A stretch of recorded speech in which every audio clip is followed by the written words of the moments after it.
મિત્રો આપણે મંદિરે જઈએ છીએ, શિવલિંગ માથે જળ ચડાવીએ છીએ, પણ તમે ક્યારે એક વાત ધ્યાનમાં લીધી છે?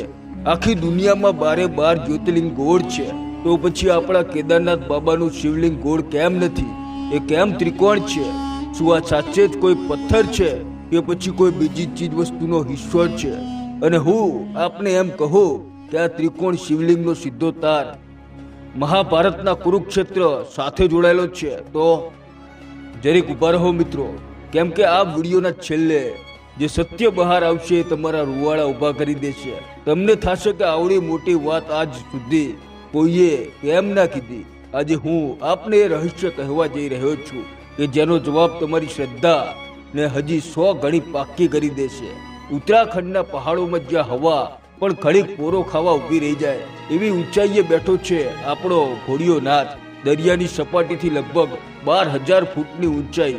શિયાળામાં તો એટલો બધો બરફ પડે કે મહિનાઓ લગી મંદિરના દરવાજા બંધ રાખવા પડે, પણ જેવો ઉનાળો આવે ને બારણા ખુલે એટલે હજારો નહીં લાખોની ભીડ ઉમટી પડે.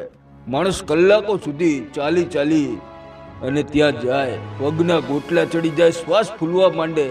ઠંડી તો છેટ હાડકા ગાડી નાખે એવી હોય. પણ મિત્રો, જેવું એ બર્ફીલા પહાડોની વચમાં કેદારનાથ મંદિરનું શિખર પાડે એટલે બધોય થાક ઝાકળની જેમ ઉડી જાય. ત્યાં જઈને એવી ગજબની શાંતિ મળે કે જેને કોઈ શબ્દોમાં વર્ણવી શકાતી નથી. પણ જેવો ભક્ત અંદર ગર્ભગૃહમાં જાય અને શિવલિંગને જુએ એટલે પહેલી નજરે તો અચંબો થાય, કારણ કે આ શિવલિંગ એવું નથી કે જેવું આપણે ધાર્યું હોય. આ તો છાંટની કે બળદની કાંધ એટલે કે પીઠ જેવું ઉપસેલું અને અડીખમ દેખાય છે, જાણે હમણાં જ ધરતી ફાડીને બહાર નીકળ્યું હોય. અને સાચું કહું, એ ભોયમાંથી નીકળેલું જ છે. કઈ રીતે? ચાલો આપણે જઈએ આજથી હજારો વર્ષ પહેલા. મહાભારતનો ભયંકર એ યુદ્ધનો સંગ્રામ પૂરો થઈ ગયો. કુરુક્ષેત્રની ઈ ધરતી કે જ્યાં 18 દિવસ સુધી રથોના પૈડા ગાજતા હતા, ઈ હવે સાવ સુમસામ બની ગઈ હતી. ચારેકોર લાશો અને રાખ હતી. અને વધ્યા હતા એ 5 ભાઈઓ કે જેઓ જીતી તો ગયા હતા, પણ તેમને પોતાનું બધું ગુમાવી દીધું હતું. યુધિષ્ઠિર, ભીમ, અર્જુન, નકુલ અને સહદેવ, આ પાંચે પોતાના સગાવાલા, પોતાના ગુરુઓ અને પોતાના ભાઈઓને પોતાના હાથે કાપ્યા હતા. જીત્યા તો ખરા, પણ જીત્યાની કોઈ ખુશી નહોતી. અંદરથી કાળજું કોરાતું હતું. માથે ગૌત્ર હત્યા અને બ્રહ્મ હત્યાના પાપનો પહાડ જેવડો ભાર હતો. રાતે ઊંઘ ન આવે. એક એવું દુઃખ કે જે કોઈ ઓહળિયાથી મટે એમ નહોતું. કોઈકે કીધું કે આ પાપમાંથી એક જ દેવ મુક્તિ અપાવી શકે, અને ઈ દેવ હતા મહાદેવ. આ પાંચે ભાઈઓ નીકળી પડ્યા શિવજી પાસે માફી માંગવા, પણ શિવજી બહુ ક્રોધમાં હતા. ભાઈઓને માર્યા છે, આવું મોટું પાપ કર્યું છે, મારે એમના મોઢા નથી જોવા. પાંડવો કાશી ગયા તો શિવજી ત્યાંથી અંતર ધ્યાન થઈ ગયા. પછી પાંડવો હિમાલયમાં ગુપ્ત કાશી ગયા. શિવજીએ ત્યાં પોતાને સંતાડી દીધા. વારંવાર દર વખતે, પણ સંતાય કઈ રીતે? ભોળાનાથ તો ભોળાનાથ છે. એમને પાંડવોથી બચવા માટે એક યુક્તિ કરી. એમને એક નંદીનું એટલે કે બળદનું રૂપ લીધું અને કેદારનાથની આસપાસ જે બળદનું ધણ ચડતું હતું એમાં જઈને તેઓ ભળી ગયા. સામાન્ય બળદ જેવા તેઓ બની ગયા. કોઈ ફરક નહીં, કોઈ પકડી જ ના શકે. પાંડવો ગોતીને થાક્યા, પણ ઈ એવડા મહાબલી ભીમની નજરથી કોઈ છટકે ખરું? ભીમને કંઈક શંકા થઈ. ભીમે 2 પહાડો વચ્ચે પોતાના પગ પોળા કરી દીધા અને બધા બળદને તેની નીચે રાખ્યા. બધા બળદ તો સામાન્ય રીતે નીકળી ગયા, પણ ઓલો એક બળદ, એને એમ થયું કે હું તો દેવાધિદેવ મહાદેવ છું, હું કોઈ માણસના પગ નીચેથી થોડો નીકળું.